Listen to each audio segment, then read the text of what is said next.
চারটি ভুল করবেন না। যদি আপনি এই চারটি ভুল করেন তবে আপনার জীবনও চলে যেতে পারে। আল্লাহ তাআলা মানব জাতিকে সৃষ্টি করার 2000 বছর পূর্বে জিন জাতিকে সৃষ্টি করেছিলেন। জিনেদের মধ্যে দুইটি দল রয়েছে, একটি হলো ইমানদার জিন, আরেকটি হলো কাফির জিন।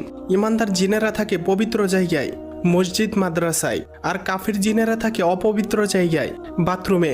তাই বাথরুমে ঢুকে 3টি ভুল করবেন না।